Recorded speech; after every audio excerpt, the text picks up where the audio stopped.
Dear student, I am Tahseen Akhtar, TSN Initial, Faculty of Physics at Resonance. Today's topic of our discussion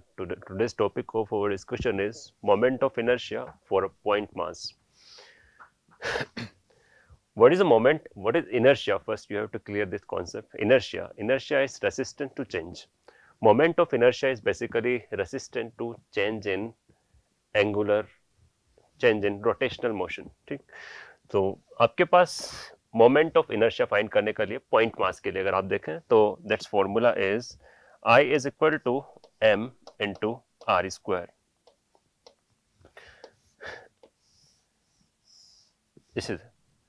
This is moment of inertia of a point mass. Moment of inertia for a point mass.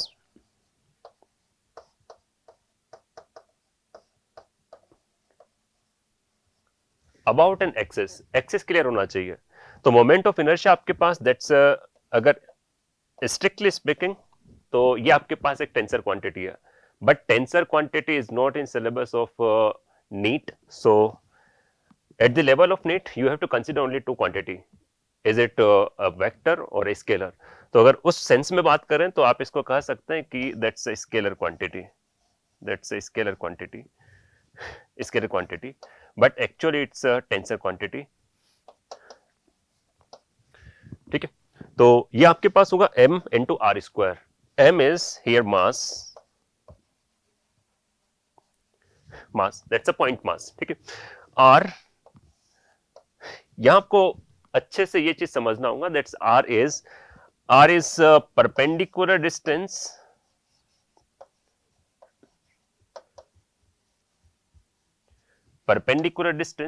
from the axis.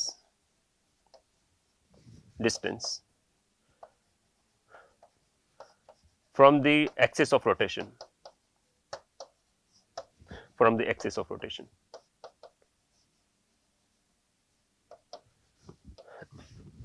अगर आपका perpendicular distance from axis of rotation that remains constant in that sense कि आपका moment of inertia will not change, will remain constant. ठीक है. तो आपके पास यहां पर अगर हम कुछ क्वेश्चंस की बात करें, किस टाइप के क्वेश्चंस इस पार्ट से बनेंगे, इस छोटे से कॉन्सेप्ट से आपके क्रिएट किए जा सकते हैं.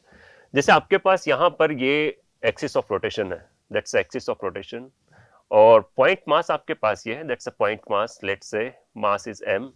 The perpendicular distance of that point mass from the axis is r. Then moment of inertia I of this point mass about this axis is I is equal to m into r square. That's r.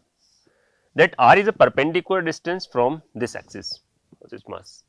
If there are more than one mass, then you can calculate if there are n number of masses are there from their distances, perpendicular distances from this axis is, that is r1, that mass is m1, second mass is m2, and its perpendicular distance from this axis is r2, third mass is m3, and its perpendicular distance is r3, and there are n number of masses. Let's say that's a mass of distance rn, that mass is mn. Then moment of inertia of all these masses, जो भी आपके पास यहाँ पर masses हैं, इनका net आपके पास जो moment of inertia होगा about that axis is I is equal to m1 r1 square plus m2 r2 square plus m3 r3 square plus n number of masses, last mass is mn rn square. It will be the sum of all this inertia. उन सारे आपको जो point masses हैं उनका moment of inertia आपने add कर देना है. आप इसको ऐसे लिख सकते हैं, M I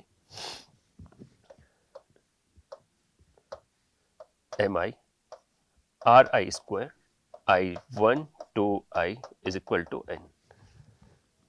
this is basic concept. तो ये r is perpendicular distance from the axis of rotation. ठीक है. नेक्स्ट क्वेश्चन लेते हैं हम लोग कि आपके पास नेक्स्ट क्वेश्चन है. you have to calculate moment of inertia. So calculation of moment of inertia about the given axis, calculation of moment of inertia, calculation of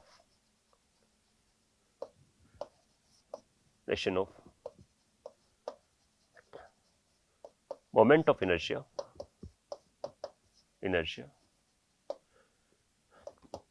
about a given axis,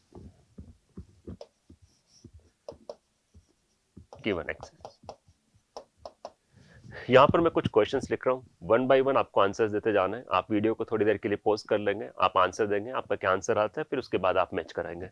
first question, there are two masses, one is 2 kg and its perpendicular distance is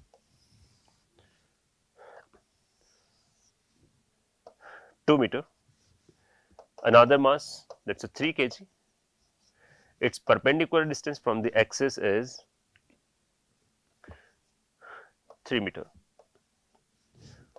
What is the moment of inertia passing through this point about an axis? क्या होगा?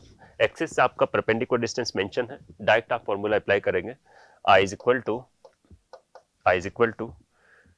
2 into 2 का square plus mass is 3, distance is 3, 3 into 3 square, that is equal to 4 multiplied by 2, that is 8, plus 9 multiplied by 3, that is 27.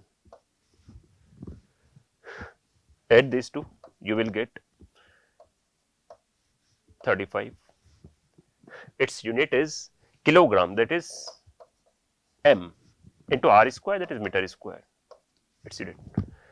Okay. Next question. Second one. Question number 2. You have two masses m1 and that is m2.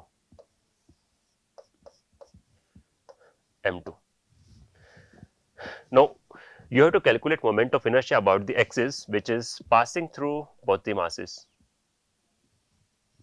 This is the axis. Moment of inertia about that axis is I1. Okay. What will be your answer? You can write in your copy. Next, about the axis which is passing through the midpoint, this is the axis.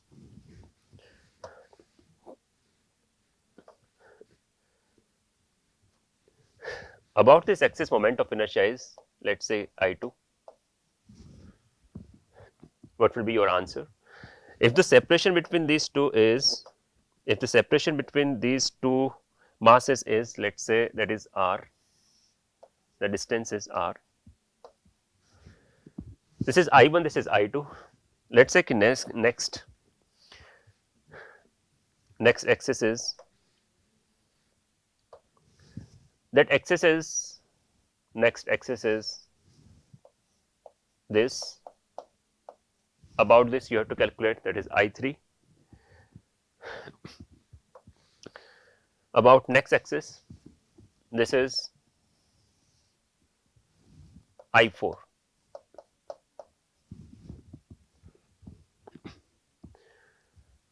Next,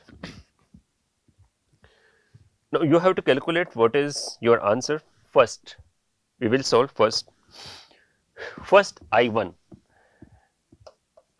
is equal to, there are two masses m1 and m2. The perpendicular distance of these two masses from the axis I1 is 0. So you will write m1 multiplied by 0 square plus m2 multiplied by 0 square. Answer will be 0 because perpendicular distance is 0. Moment of inertia will be 0. Next, question number 2. This is I2.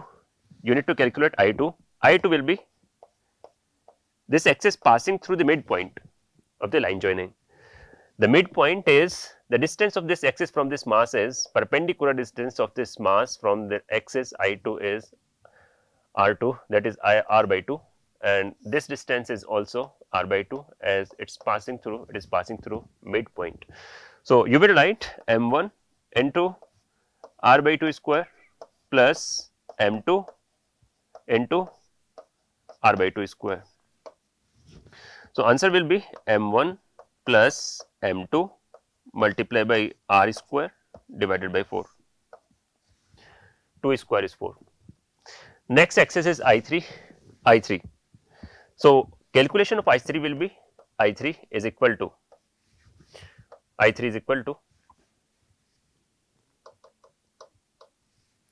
I3. This axis passing through mass m1. So, perpendicular distance of this axis from mass m1 is 0. So, moment of inertia of this mass m1 will be m1 into 0 square. The perpendicular distance of mass m2 from the axis is r. You will write m2 multiplied by r square. So, moment of inertia of I3 will be m2 multiplied by r square. Now, you need to calculate I4. So, I4 will be I4 is equal to the axis I4 is passing through the mass m2. तो mass m2 से पास कर रहे तो इसका perpendicular distance from this axis I4 is 0.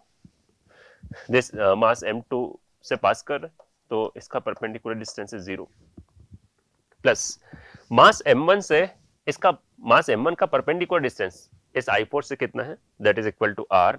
You will write m1 into r square. So, answer will be m1 into r square. Next आपका इसमें axis हो सकता है कि if axis is passing through center of mass, then what will be your answer? In separate page I am doing that calculation. If these two masses are there and axis is passing through their center of mass, this mass is m1 and this mass is m2. This mass is m2. If m1 is greater than m2, then center of mass of these two masses will be closer to m1. So, center of mass, axis passing through the center of mass will be like that, I center of mass. So, what will be your answer of moment of inertia about this axis of rotation that is passing through center of mass of these two masses?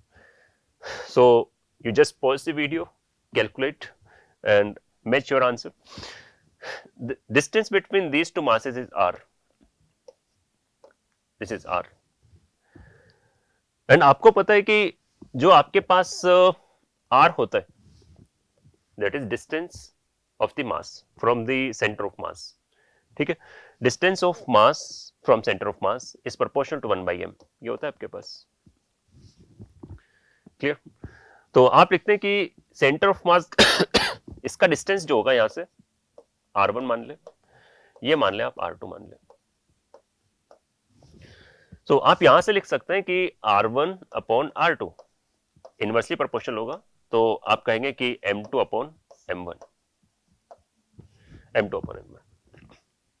Next you can write कि आपके पास r1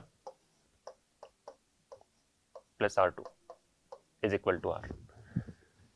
Equation number 1. Equation number 2. जब आप इन दोनों equations को solve करेंगे तो आपको मिलेगा कि r1 that is equal to r1 is equal to m2 into r upon m1 plus m2. ज्यादातर बच्चों को ये रटा हुआ रहता है.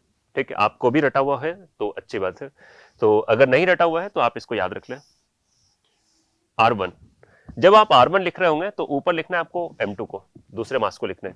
जब आप r2 लिख रहे होंगे तो r2 is equal to m1 into r. जब आप r2 लिख रहे होंगे तो ऊपर m1 को लिखेंगे आप. और ये सम ऑफ द मासेस जो आपके पास दो मासेस है उनका सम, ये r1 r2 आपका आ चुका है. So, you know the perpendicular distance of these masses from the axis of rotation. So, I will be moment of inertia about the axis passing through its center of mass is m1 into r1 square. R1 is m2 upon r upon m1 plus m2 इसका square. plus m2 into r2 square. m2, value of r2 is m1 into r upon m1 plus m2. ये answer होगा. इसको आप solve करेंगे तो ये मिलेगा आपको. फर्दर आप सोल्व करेंगे तो m1 m2 upon m1 plus m2. m1 plus m2, m1 m2 common आ जाएगा तो अंदर ब्रैकेट में m1 प्लस m2 रहेगा, नीचे m1 प्लस m2 का स्क्वायर रहेगा तो स्क्वायर से टर्म कट कैंसिल आउट हो जाएगा और ये आपके पास जाएगा आर स्क्वायर. ये जो आपके पास टर्म है it is called reduce mass. तो आप डायरेक्टली इसका याद भी रख सकते हैं कि it is equal to mu, that is reduce mass multiply by R. R is separation between two masses. तो इस तरीके से आप टू मास सिस्टम के लिए, इस तरीके से पॉइंट मास के लिए मोमेंट ऑफ इनर्शिया का कैलकुलेशन होगा. Let's do some more examples कि आपके पास ये क्वेश्चन नंबर 3 देख लें. आपके पास 3 मासेस हैं, 1 2 and 3. These 3 masses are placed at the corners of equilateral triangle whose size is a, let's say. यहां पर मैं एक्सिस को ड्रॉ कर रहा हूं, आपको उसके about moment of inertia find करना है. कितना होगा? First axis of rotation is this passing through this mass and perpendicular, that is I1. Next, this axis is, let's say this axis is, दूसरे कलर से ड्रॉ कर रहा हूं इसको मैं.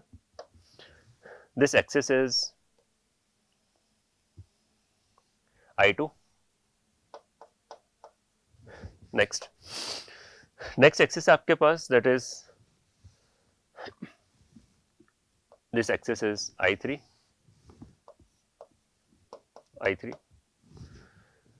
Next axis is passing through center of mass.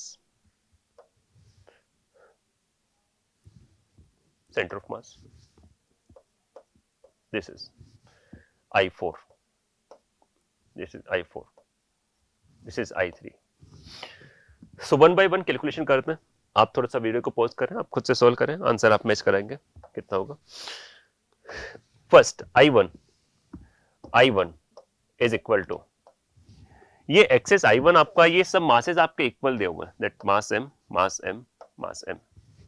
ये access आपका मास से पास कर रहे हैं, इसका परपेंडिकुलर डिस्टेंस 0 हो गया, तो इस वाले मास के लिए आपका मोमेंट ऑफ इनर्शिया तो कितना होगा? 0 होगा. नेक्स्ट आपके पास ये मास है और इसका यहां से परपेंडिकुलर डिस्टेंस से टोटल डिस्टेंस आपके पास a है, तो ये डिस्टेंस कितना होगा? That is equal to a/2. और ये डिस्टेंस कितना होगा? This is a/2.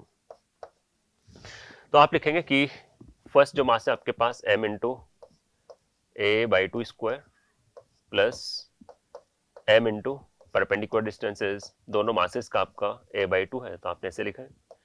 टोटल आप इसका सम करेंगे तो m a²/2, that is I1. ये आंसर होगा I1 का. नेक्स्ट आप देखें I2 आपके पास ये मास है, ये m से, दोनों मासेस से पास कर रहा है I2. तो I2 का कैलकुलेशन करेंगे आप, तो दोनों मासेस से पास कर रहा है, इसका मतलब दोनों मासेस जो यहां पर हैं, इस एक्सिस पर हैं, उनका मोमेंट ऑफ इनर्शिया कितना होगा? That is 0. तो दोनों मासेस के लिए तो 0 हो गया. प्लस अब बस आपके पास ये वाला मास, ये जो मास है यहां पर, ये इसको देखें, ये डिस्टेंस आपको चाहिए, परपेंडिकुलर डिस्टेंस कितना होगा? ये डिस्टेंस आपको चाहिए, दैट्स अ परपेंडिकुलर डिस्टेंस. तो यहां पर देखें कि ये साइज आपका a है, ये एंगल आपके पास 60 है, तो आपने ये वाला लेंथ निकालना है. मतलब इस ट्राइंगल में अगर आप बात करें तो ये परपेंडिकुलर आपको चाहिए. That perpendicular distance will be, आप लिख सकते हैं इसके लिए, that is sin 60 is equal to perpendicular distance, let's say कि that is y upon hypotenuse, that is a. So y is equal to √3 a upon 2. √3 upon 2. So your answer will be m multiplied by perpendicular distance, that is √3 a/2 square. So answer will be 3m a²/4. 3m a²/4. Next axis आपके पास है, that is I3. I3 के about आप देखें तो I3 के about कितना आपका moment of inertia होगा? ये I3 इस एक्सिस से पास कर रहे हैं, इस मास से पास कर रहे हैं, इस मास से पास होगा तो इसका कितना हो जाएगा 0, परपेंडिकुलर डिस्टेंस कुछ 0 होगा, ये 0 हो गया। नेक्स्ट आपके पास ये वाला मास है, ये मास परपेंडिकुलर डिस्टेंस का a के इक्वल है, तो इसके लिए लिखेंगे आप m into a square plus. Next अब आपके पास ये मास है और यहां पर ये आप देख सकते हैं कि ये डिस्टेंस जो होगा आपके पास ये होगा, and that distance is equal to a/2। Perpendicular distance चाहिए आपको ना, ये डिस्टेंस नहीं चाहिए, परपेंडिकुलर डिस्टेंस चाहिए। That distance is equal to this distance, ये आपके पास a/2 के इक्वल होगा। तो m into a/2 square, a/2 का स्क्वायर करेंगे ma स्क्वायर बाय 4 हो जाएगा, आप ऐड करेंगे तो 5/4 m into a square. That will be your answer for I3। Next आपके पास है I4 के लिए थोड़ा सा आपको कैलकुलेशन करना होगा। तो I4 का अगर हम कैलकुलेशन करें तो यहाँ पर दूसरा कलर में यूज कर रहा हूँ, तो इस कलर को कौन सा विजिबल ज्यादा होगा देख लें उसको। I4 का जो कलर है उसी को ले लेते हैं, ये I4 है। आपको उसके लिए ये डिस्टेंस चाहिए होगा कि ये डिस्टेंस है कितना, मतलब आपने I4 ये एक्सिस है, इस एक्सिस से इस मास का जितना परपेंडिकुलर डिस्टेंस आपका होगा, इस मास का भी उतना ही होगा और इस मास का भी उतना ही होगा। अगर आपको किसी एक ये इन तीनों लेंथ में से किसी एक लेंथ को अगर आपने फाइंड कर लिया, इसका मतलब तीनों लेंथ आपको पता है, आप सिंपली कर देंगे 3 multiply by m into that distance का स्क्वायर। तो आपके पास that is a perpendicular distance from this axis, you have to calculate it. तो आपको ये पता है कि ये पूरा यहां से यहां तक कितना है, ये आपके पास है √3 a/2, और आपको पता है कि ये सेंट्रोइड है, ये सेंट्रोइड है, और ये आपके पास मीडियन है। किस रेशियो में डिवाइड होता है ये 2:1, ठीक है। तो आपने ये डिस्टेंस कैलकुलेट करना है, तो इसका डिस्टेंस का कितना रेशियो है 2, तो ये डिस्टेंस आपके पास होगा, इस डिस्टेंस का कैलकुलेशन मैं यहां पर कर रहा हूं, ये आपके पास ये डिस्टेंस होगा 2 divided by sum of the ratios 3 multiply by ये डिस्टेंस आपके पास टोटल कितना है, ये आपके पास √3 a/2, इससे कैंसिल, आपके पास आंसर आया a/√3। इसका मतलब तीनों मासेस इस एक्सिस से a/√3 की डिस्टेंस पर है, तो आप लिखेंगे कि I4 is equal to m multiply by एक मास आपके पास है उसका कितना आ रहा है √3 का स्क्वायर, और ऐसी सिमिलर सिचुएशन तीनों मासेस के लिए होगी, तो इसको मैं 3 से मल्टीप्लाई कर सकता हूं। In that case your answer will B m into a square. तो इस क्वेश्चन के सारे पार्ट्स इस तरीके से हो चुके हैं। नेक्स्ट आप क्वेश्चन कर सकते हैं, क्वेश्चन नंबर जो भी आपका 4th या 5th जो भी आपने लिखा है 4th देखिए। ये आपके पास एक मास है m, ये मास m, दूसरा मास है, ये भी सेम मास है आपके पास, और आपने इनको एक स्क्वायर की फॉर्म में इस तरीके से अरेंज किया हुआ है, इस स्क्वायर की फॉर्म में आपने इनको अरेंज किया हुआ है। लेट्स से कि मास सब इक्वल हैं, दैट m मास, ये m मास, ये m मास, ये m मास, ठीक है, और ये आपका स्क्वायर का साइज है that is equal to a। Clear. अब आपको कैलकुलेट करना है about the axis passing through these two masses, इस एक्सिस के अबाउट आपका मोमेंट ऑफ इनर्शिया कितना होगा, ये लिखें आप I1, ठीक है। नेक्स्ट आपके पास एक्सिस है दैट इज I2, आप इसको लिखें कि ये एक्सिस आपके पास है that is passing through these two masses and along the diagonal, ये आपके पास एक्सिस है। नेक्स्ट आपके पास एक्सिस है which is passing through the centre of mass and perpendicular to the plane of that axis, ठीक है, perpendicular to the plane of this mass है ना, जो भी आपका मास इस प्लेन में है, इस प्लेन के परपेंडिकुलर है और सेंटर ऑफ मास से पास कर रहे हैं। तो 1 बाई 1 इसको कैलकुलेट करें हम कि आंसर क्या होगा। फर्स्ट आंसर आप देंगे I1, ये आपके पास I1 है और ये आपका I2 हो जाएगा और ये I3 हो जाएगा, ठीक है। I1 का कैलकुलेशन करते हैं।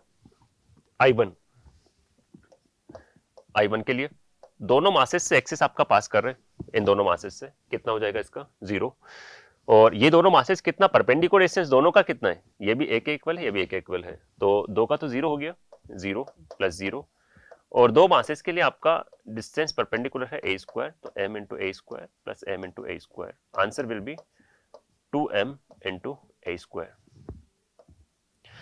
ये आंसर होगा। नेक्स्ट I2 का कैलकुलेशन करें, तो I2 के लिए आपका ये मास और ये मास का तो 0 हो जाना है, ठीक है, ये वाला मास आपके पास बचा है, तो आपको पता है कि अगर ये a साइज का है तो डायगोनल कितना होगा, अंडर रूट a का स्क्वायर प्लस a का स्क्वायर रूट 2a, उसका हाफ करना है तो ये कितना होगा, a अपॉन रूट 2। अब आपके पास ये मास a अपॉन रूट 2 पर है, ये भी a अपॉन रूट 2 पर है, तो moment of inertia about axis I2 is, दो मासेस का तो जीरो हो जाने, प्लस आपके पास रिमेनिंग जो मासेस हैं इनका perpendicular distance from the axis is a upon root 2 का square plus m into a upon root 2 square. जब आप इन दोनों को सम अप करेंगे तो रूट 2 का स्क्वायर हाफ हो जाएगा, तो ये हो जाएगा आपके पास answer m into a square. Clear, ये होगा आपके पास I2 का आंसर। नेक्स्ट आपके पास है I3 एक्सिस जो कि पास कर रहा है आपका सेंटर ऑफ मास से and perpendicular to the plane of this plane. ठीक है, तो I3 ये आपका डिस्टेंस होगा, आप तीनों चारों मासेस को आप देखें सब आपका डिस्टेंस a अपॉन रूट 2 पर है, तो आप किसी एक का कैलकुलेट कर लें, उसको 4 से मल्टीप्लाई कर दें। The perpendicular distance of this masses from the axis a upon root 2 multiply by 4 से मल्टीप्लाई करना है, answer will be 2m into a square. इस तरीके से आपका मोमेंट ऑफ इनर्शिया है, ये डिपेंड करता है कि एक्सिस ऑफ रोटेशन आपका कौन सा है। Depending upon the axis of rotation answer will be different. ठीक है, तो इस बात को दैट्स ए स्केलर क्वांटिटी। ठीक है, नेक्स्ट आपने अगर प्रैक्टिस के लिए खुद से करना है तो आप खुद से एक क्वेश्चन कर सकते हैं। नेक्स्ट खुद से एक क्वेश्चन कर लें कि इसका आंसर जो होगा आप कमेंट सेक्शन में आंसर देंगे, इसका आंसर क्या आता है। ये मास आपके पास है और ये एक क्यूब है आपके पास जिसका साइज a के इक्वल है। ये 3 मासेस हैं आपके पास, ये 8 मासेस हैं जिनको आपने इस कॉर्नर पर सेट किया हुआ है इस क्यूब के। This mass is m, every mass is m। यहाँ पर आपके पास जितने भी मासेस हैं ये m के इक्वल हैं।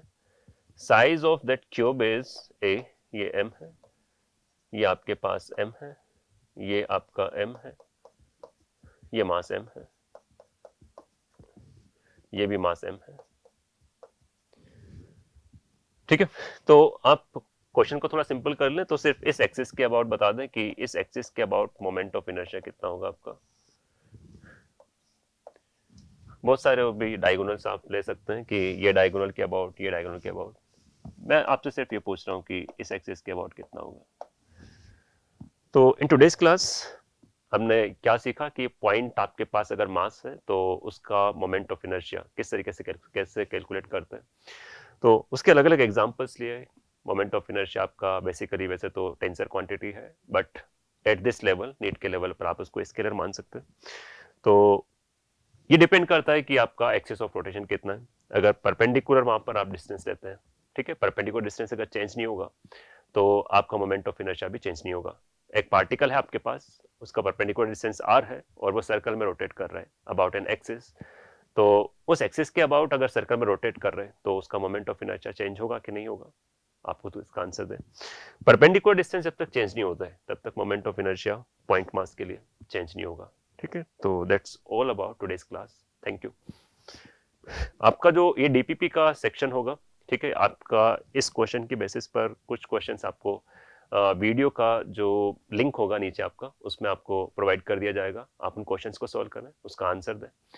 ठीक है, और इसका आंसर आप कमेंट सेक्शन में लिखें। Thank you for listening.